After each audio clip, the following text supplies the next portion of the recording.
Dieu a fait pour nous, s'est révélé à nous, c'est posé son regard d'amour sur nous.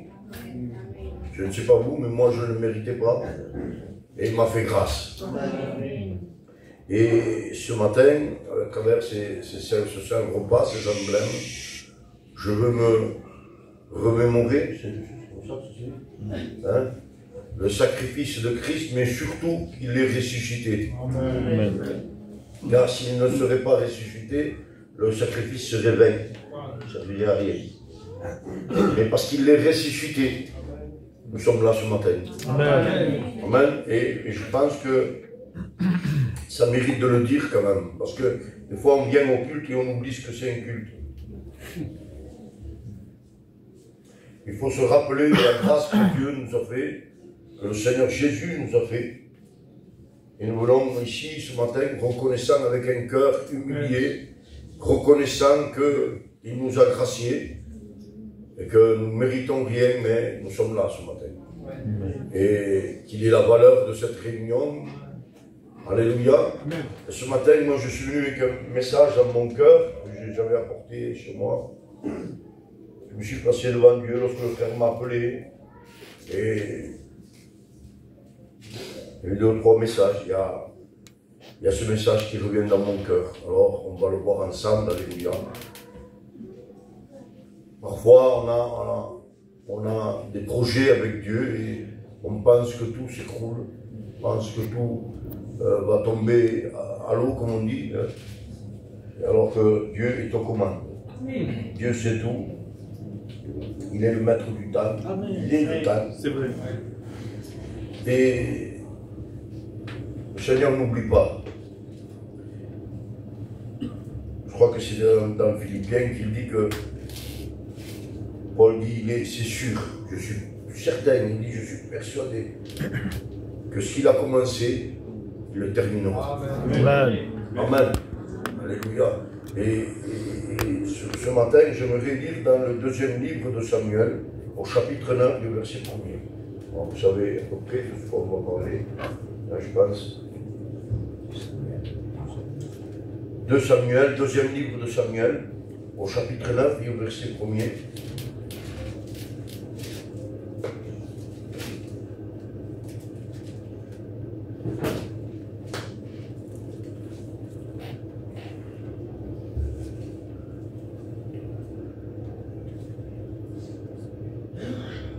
On lit ensemble, ceux qui ont la Bible, amen.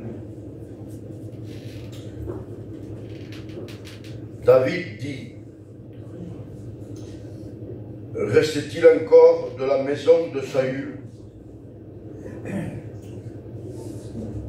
Reste-t-il encore quelqu'un de la maison de Saül, pardon, pour que je lui fasse du bien à cause de Jonathan?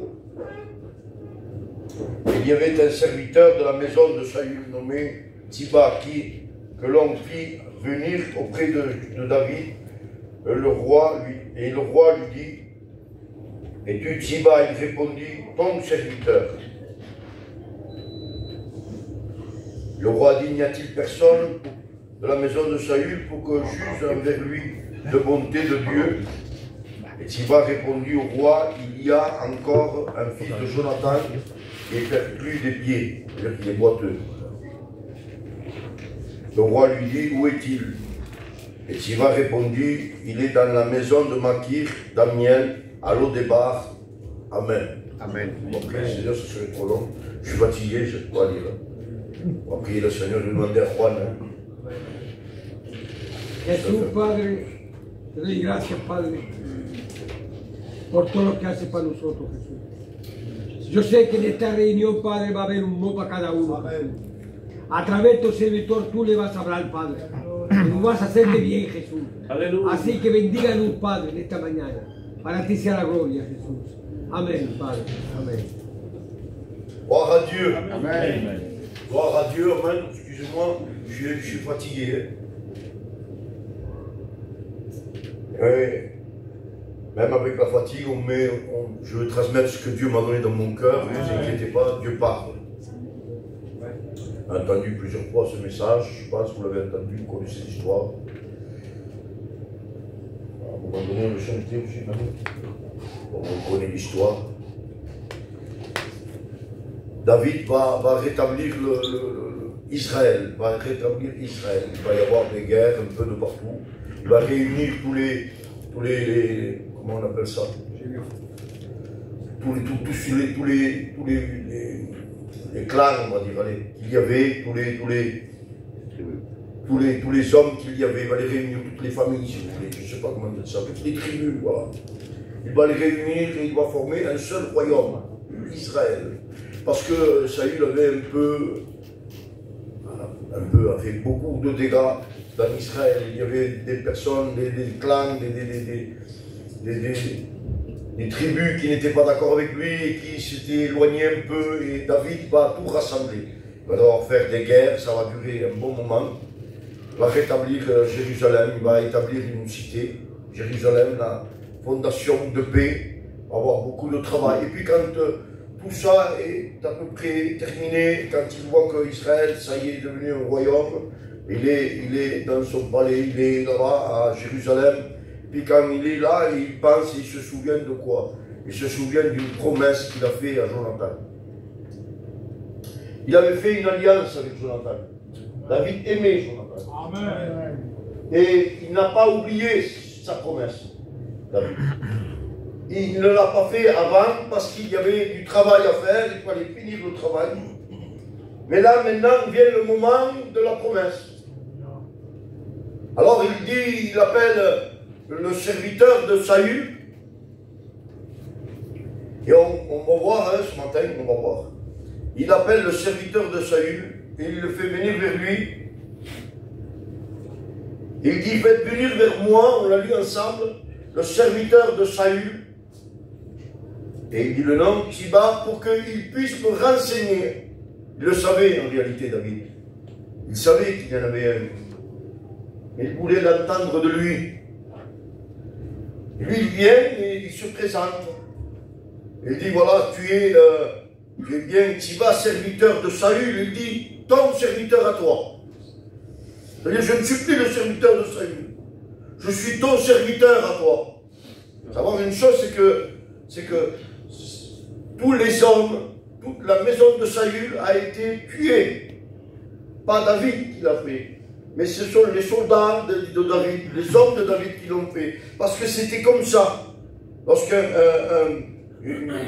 royaume se terminait, une monarchie, je ne sais pas comment c'est une chose, hein, se terminait, bien, il fallait tuer tous les prétendants pour que le nouveau roi puisse s'établir bien. C'était comme ça. Et ils vont tuer toute la maison de ce Saül. Et il manque celui-là. Et ils le font venir vers lui. Lui aussi, il aurait dû être tué, parce qu'il était serviteur de Saül. Mais lui, pendant ce temps-là, il s'est rangé du côté de David. Et il a tué ses propres frères, ses propres amis, ses propres maîtres, si vous voulez. Il s'est mis du côté de David. Mais David se souvient de qui il est. Il sait qui il est. Et il lui rappelle. Il dit, tu es le serviteur de Saül. Mais lui, il n'aime pas ça. Il dit, je suis ton serviteur. Je ne suis plus serviteur de Saül. Je suis ton serviteur à toi. Et il dit, écoute, est-ce qu'il y aurait quelqu'un de la maison de Saül pour que je puisse faire de la bonté en souvenir de Jonathan? Et il le sait. Il le sait. Il dit, oui, il y en a un. Il est à Lo-Débar. Alors, Lo-Débar, c'est... On le dépeint comme un endroit de tristesse, un endroit de solitude, parce que c'était très éloigné au départ. C'était très éloigné. Les gens qui vivaient là-bas, c'était des gens, on décrit ça des fois, des gens tristes, pas du tout. Pas du tout. C'était des montagnards. C'était des gens qui vivaient loin. Alors au départ, il n'y avait pas de pâturage. C'est pour ça qu'on disait qu'il n'y avait rien. Parce qu'en Israël, il y avait beaucoup de troupeaux. Et à au départ, vous ne pouvez pas avoir de troupeaux. Il n'y avait pas que les troupeaux. Il y a autre chose à faire. Parce que nous, on imagine au départ, hein, dans la boue, dans la santé, pas du tout. Mais c'était triste. C'était loin de Jérusalem. Et puis il dit là-bas, il y a le fils de Jonathan, qu'on appelle Mephibosheth. Et il est handicapé. C'est-à-dire que ne peut pas prétendre à être roi. D'ailleurs, pour ça que je lui ai laissé la vie, en quelque sorte. C'est ce qu'il est en train de dire. S'il est vivant, c'est parce qu'il est malade. Alors, vous connaissez l'histoire. quand il tuait la maison de Saül, la nourrice s'est échappée, il avait 5 ans, hein, et il est tombé, et donc il est devenu handicapé. Et David dit, va là-bas et ramène-moi-le, que je puisse user de bonté. Donc ça veut dire qu'il connaît déjà l'intention du roi, oui ou non? On gagne. Il connaît l'intention du roi, il lui dit que je puisse user de bonté. On mate la base, non? Sinon il dit, mate-le. Et donc, appelez-le, faites-le venir, que je puisse user de bonté envers lui en souvenir de Jonathan. Et maintenant, regardez, il va le chercher, et quand il va le chercher, il ne lui dit pas. Il dit, le roi t'appelle. Le roi t'appelle. Et ce matin, moi, j'aimerais parler, bien sûr, de Mephibosheth. On va parler de Mephibosheth. Mais on va parler aussi de Tsiba. On va parler de ces deux comportements. Ces deux comportements envers le roi. Envers celui qui fait grâce. Envers celui qui bénit. Envers celui qui accomplit sa parole. Or, le deux comportements des deux personnes, est-ce que vous comprenez? Et Tsiba, lui, est là. Moi, je le vois comme un opportuniste. C'est un opportuniste. C'est quelqu'un qui veut être bien. Il veut être en sécurité. C'est quelqu'un qui veut avoir les meilleurs titres. Qui ne se contente pas de ce que le roi lui donne. Il veut plus. Je ne sais pas si vous imaginez, mais là, le monsieur là était serviteur de Saül. Maintenant, c'est lui. Et tout ce qu'avait Saül, tout ce qu'avait Jonathan, lui appartient à lui. Tout est à lui. Il a tout gagné. Mais il y a Mephibosheth. Mais il est handicapé. Prenez. Va le chercher. C'est ce qu'il faut retenir ce matin. C'est que Mephibosheth n'a plus 5 ans. Il est marié. Il a même un fils qui lui peut prétendre à être roi. Amen. Parce qu'il n'est pas handicapé. Il est de lignée royale. Il est de la lignée directe de Saül. C'est le petit-fils de Jonathan. Direct. Et lui, il a le droit à accéder au trône. Amen. Il a le droit de revendiquer sa place. Il a le droit. Mais il reste dans le débat. Pourquoi? Bien parce que dans le cœur de Mephibosheth, il reconnaît profondément que ce qu'a fait son grand-père, il s'est détourné de Dieu. Et il ne mérite rien de Dieu. Il ne mérite aucune grâce. Il n'a que ce qu'il mérite. Et le débat, pour lui, eh bien, pour nous certains, on dira, et on l'a prêché, c'est un endroit de tristesse, de désolation. Bien, pour lui, tout simplement, c'est la vie qu'il mérite. C'est sa vie. Et il ne s'en plaint pas. Il fait sa vie. Il a sa compagne, son fils. Il ne revendique rien du tout. Il est là où il est. Ne se cache pas, il est là. Tout le monde savait où il était. Ne se cache pas. Et quand le serviteur vient, c'était le sien. Maintenant, il n'est plus son serviteur, vous comprenez. Il a pris du grade, comme on dit. Hein, c'est le serviteur de David, maintenant. Alors il vient, il dit, le roi t'appelle. Il le méprise. Il ne dit même pas pourquoi. Moi, je ne sais pas, moi, à la place de Mephibosheth, je me serais échappé. Il dit, Mamata, s'il me tue à moi, c'est pas grave. Mais s'il me tue mon fils, parce que moi, je ne peux pas monter à sa place, être roi. Et mon fils, lui. Et nous, on ne demande rien, parce que ma famille a désobéi à Dieu. On ne mérite que la mort. Il va le dire plus tard, on va le voir plus tard. Mais je ne demande rien. Et là, il m'appelle. Ça se rappelle. Demain, j'y vais dans la nuit. Oh. Lui, non. Lui, il dit, je vais y aller et j'aurai ce que je mérite. Je ne me cache pas. Et quand il se présente devant David, il a toujours la même attitude. Il dit, pourquoi tu me regardes? Il dit, je suis comme un chien mort. Il dit, ne me regarde pas, toi tu es le roi. Vous voyez? Il dit, je ne mérite rien en quelque sorte. Traite-moi comme tu voudras, je l'accepterai. Et nous connaissons ce que David doit dire. Nous l'avons entendu plusieurs fois. David est l'image du Seigneur. Hein. Et il dit, non, je vais te rétablir. Je vais te donner tout ce que tu as perdu. Je vais te remettre à ta place. Je vais te donner tout ce qui t'appartient. Et lui, il va revenir à ce qu'il était. Parce que là, c'est une apparence. C'est pas mon serviteur, c'est le tien.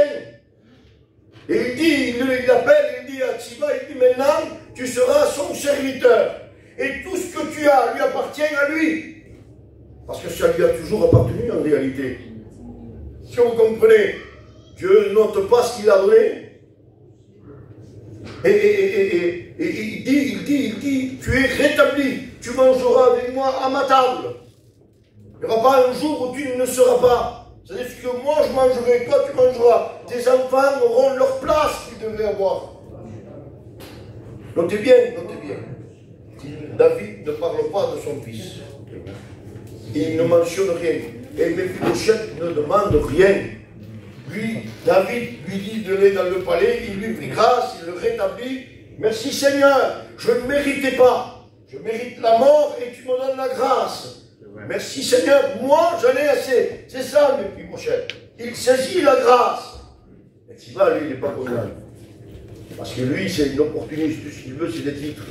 Il avait le titre, il avait réussi. Il avait réussi à prendre la place de son maître. Il avait réussi, il a été stratégique.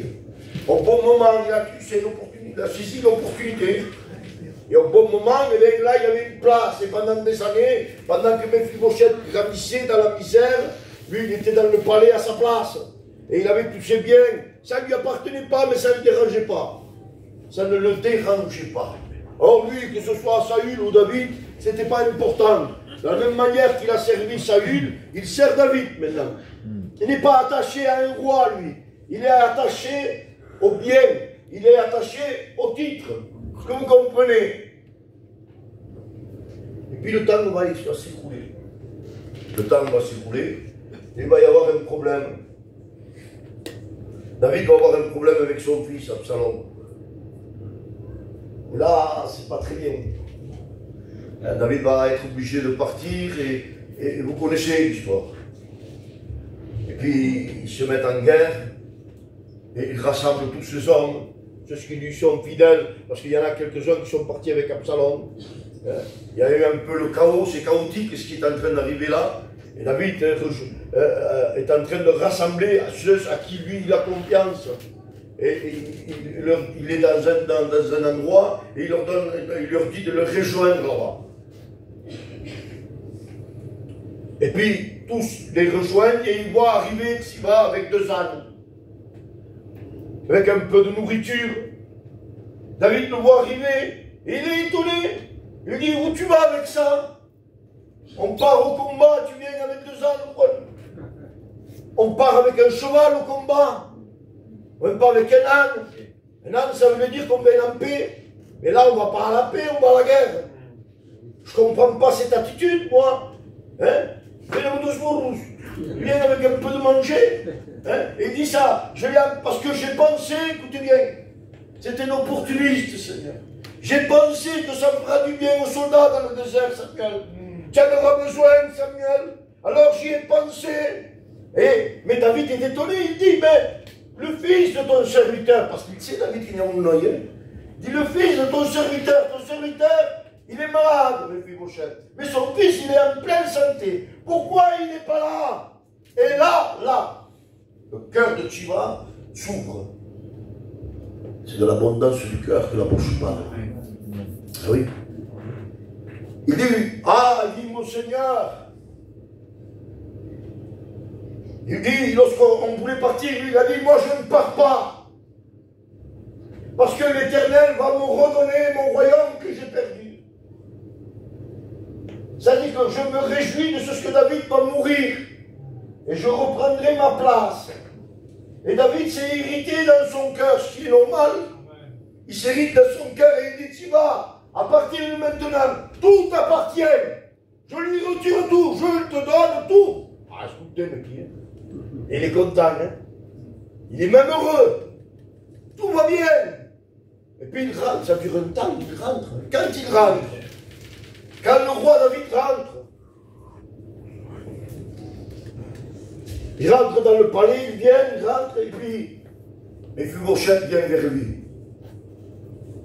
Et tout ce temps que David est parti, le respect que je vous dois, Mephibosheth ne s'est pas lavé, ne s'est pas coupé les cheveux, ne s'est pas rasé. Il était malade. Il ne s'est pas soigné, la Bible dit. En quelque sorte, il portait le deuil. Et quand il vient vers lui, il dit, ah, mon Seigneur, il dit, je dis avec le mot, moi, je suis content que tu es rentré. Je t'attendais. Il dit, sache que j'avais préparé, écoutez bien, sache que j'avais préparé 2 ânes. Parce que moi je suis malade, je ne peux pas monter sur un cheval. J'avais préparé 2 ânes pour venir avec toi. Mais mon serviteur m'a calomnié. Il m'a calomnié et il est parti. Et puis David, il est là. Et il se rend compte que c'est vrai. Pourquoi? Parce qu'il voit son état parle pour lui. Et puis, comment pouvait-il savoir qu'il était rentré avec 2 ânes? Il ne pouvait pas le savoir. Et puis c'est logique pour lui qu'il prenne un âne, il est malade, il ne peut pas monter sur un cheval. Mais l'autre, c'était pas normal. Et David n'est pas bête. Il constate. Et il dit, écoute bien, Mephibosheth, ça suffit toutes ces paroles. Il dit, écoute, ce que je t'ai dit, je ne reviendrai pas. Parce que ce que Dieu donne, il donne. Amen. Je ne reviendrai pas sur ce que je t'ai dit. Je te donne tout, je te rends tout. Mais maintenant, tu le partageras avec lui. De voir la réaction. L'autre ne réagit pas. Parce que ça lui convient. Mais lui, Mephibosheth, une seule ce qu'il dit. Il dit qu'il prenne tout s'il veut. Qu'il prenne tout. Je n'en veux pas, moi. Moi, ce que je veux, c'est être près de toi. Moi, je suis dans la paix parce que tu es rentré. Et que tu es rentré sain et sauf, tu es là. Moi, le principal, c'est que je suis en contact avec toi, c'est que je te voie à toi. J'en ai assez. C'est la seule chose que je veux. Je ne veux pas, moi, de toutes ces terres, de tous ces titres. Donne-lui s'il veut, s'il calomnie, s'il fait la guerre, s'il fait tout ça pour avoir ses titres. Donne-lui, ça n'a pas d'importance pour moi le titre. L'important, c'est toi. Est-ce que vous comprenez?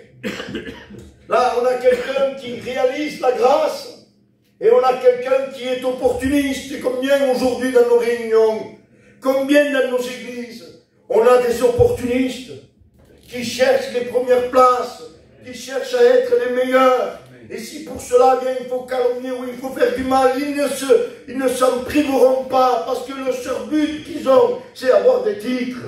Laisse-moi te dire ce matin que Dieu n'y est pas. Que Dieu n'atteste pas un comportement comme ça. Ce sont des hommes qui sont, je m'excuse, je demande pardon, mais l'Esprit de Dieu m'a donné ce message. Ce sont des hommes qui sont religieux. Veulent des titres. Ça me servirait à quoi, moi, d'être pasteur, d'être dans le comité, si Dieu n'y est pas, mais s'il est là, ami. Non, moi, le plus important, c'est lui. Amen. Je n'ai pas les titres, ça ferait quoi? Je pourrais prêcher, donner des leçons, ou être un bon chanteur, peu ce que vous voulez, être dans la chorale, ceci et cela. Mais si Dieu n'y est pas, ça ne sert à rien. Mon cœur est vide.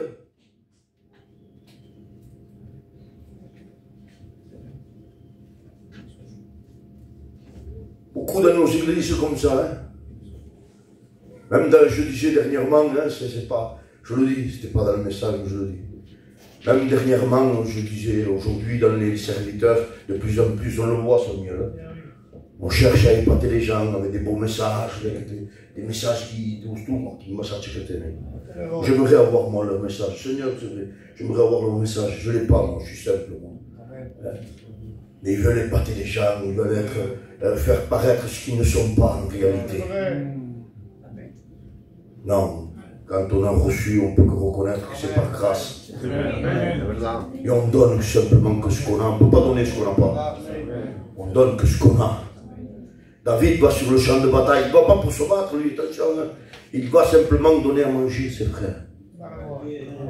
Il n'a rien d'autre que du manger, du fromage et du pain, je crois que c'est. Il n'a rien d'autre. Il n'est pas armé, il n'a pas une cuirasse, trois ne tiennent nada. Mais tu vas mourir, David. Il y a un géant, tout Israël a peur, même Saül a peur. Et toi, où tu vas comme ça? Je vais amener à manger à mes frères.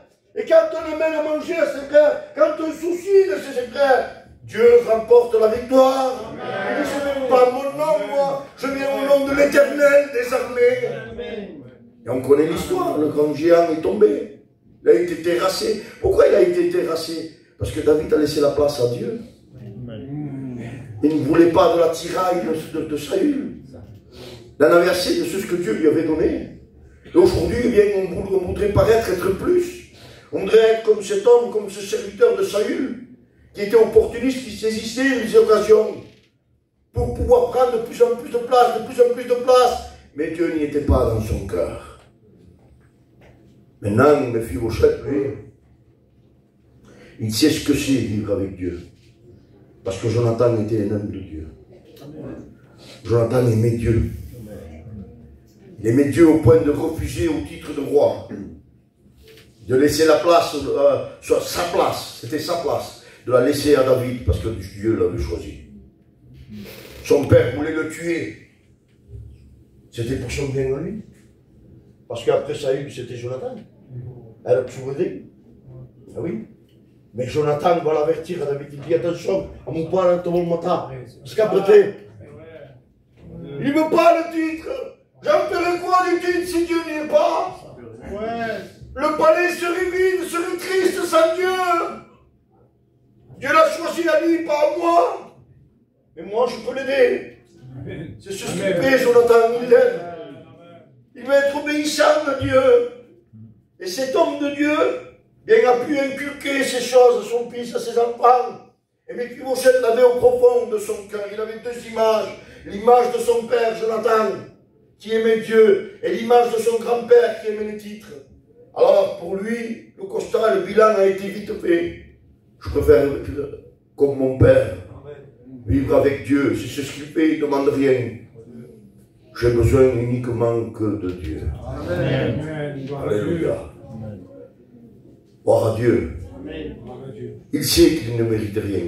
Il le sait qu'il ne mérite rien. Des fois, il y en a dans les églises, des frères, des sœurs, ce matin on a la liberté, hein, des frères, des serviteurs, des fois, qui pensent qu'ils sont quelqu'un. Samuel. Ils pensent que ça y est. Hein? Alors, moi je suis quelqu'un. Je me tiens pour cette comité si gentil-mal, communication. Alors moi maintenant tu dois, voilà, je fais le tapis rouge. Je suis quelqu'un moi maintenant. Oh. Ils pensent être quelqu'un.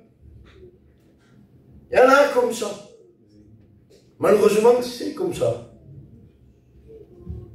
Mais si tu aimes Dieu, tu réfléchis, tu dis, si je veux être quelqu'un, je t'efface à toi. Moi, ce que je veux, c'est qu'on te présente. Amen. Je veux que quand on voie Christ. Amen. Je veux aimer mes frères.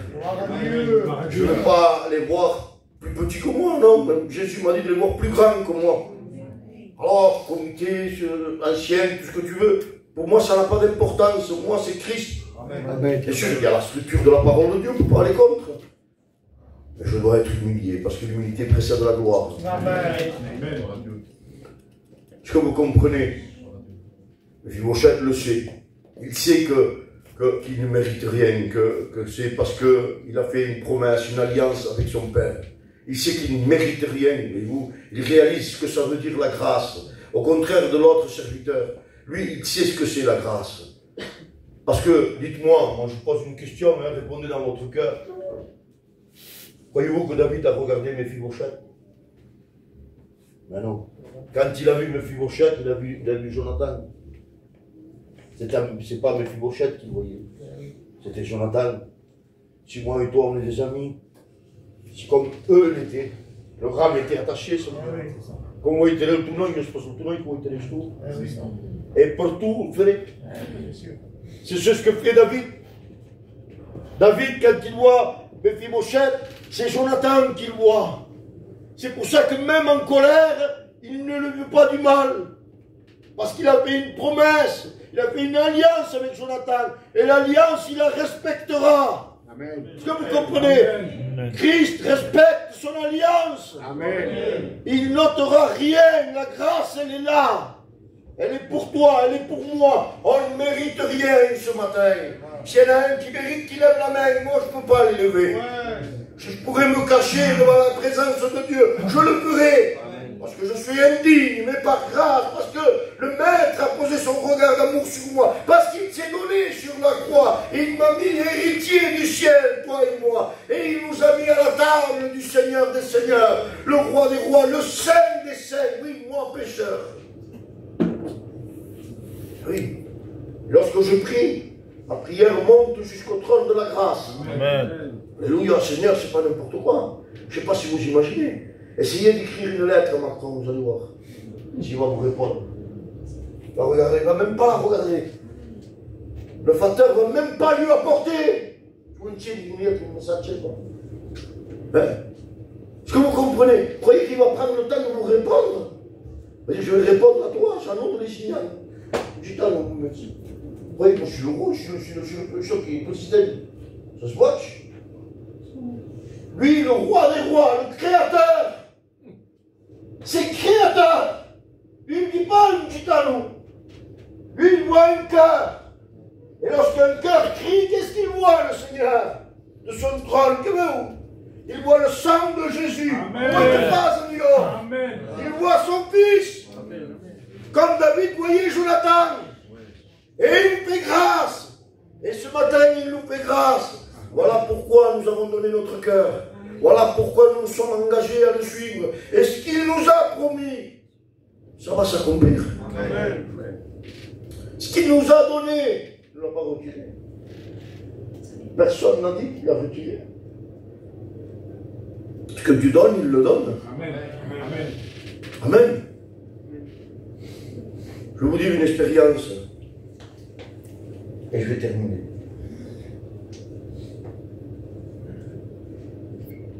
Vous savez, il y a des hauts et des bas.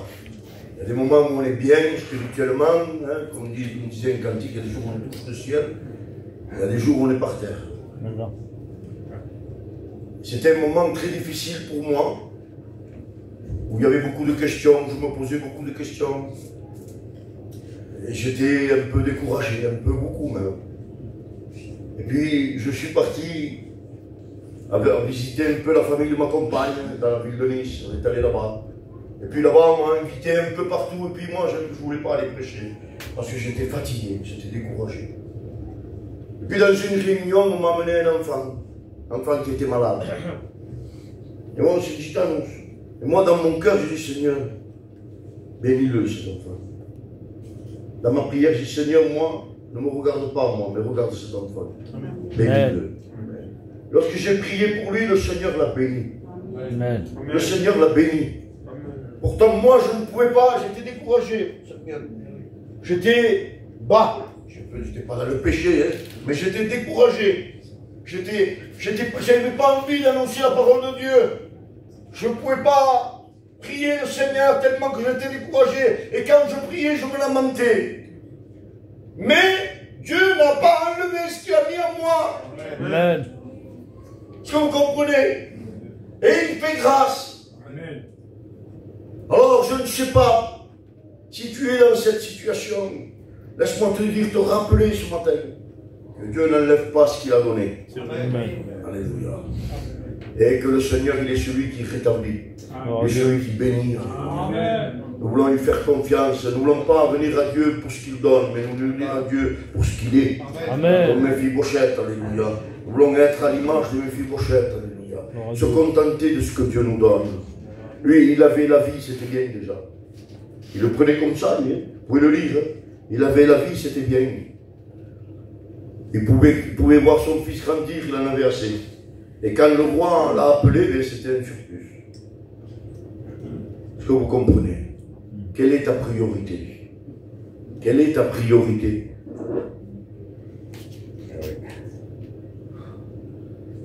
Voir ce que Dieu donne ou être avec Dieu, près de Dieu, dans la présence de Dieu. Un jour, un frère m'a dit, Jeannot, c'est quoi grandir avec Dieu? C'est être pasteur, c'est être ceci, c'est être cela, grandir avec Dieu. Je l'ai regardé, j'ai un moment, j'ai dit, d'après toi? Il m'a dit oui, non? J'ai dit non, pas du tout. Grandir avec Dieu, c'est connaître Jésus. C'est être près de lui de plus en plus. Et plus on le connaît, plus on se nourrit de la parole de Dieu, plus on est en communion avec lui, et plus on grandit parce qu'on apprend à le connaître. C'est ça, grandir avec Dieu. Ce n'est pas avoir des titres. Ça, c'est secondaire. C'est pour le bien de l'Église, c'est pour l'œuvre de Dieu. Et que ça ne prenne pas la place de Dieu. Amen. Alors on va baisser nos têtes, fermer nos yeux. Puisque j'étais l'homme, je sais.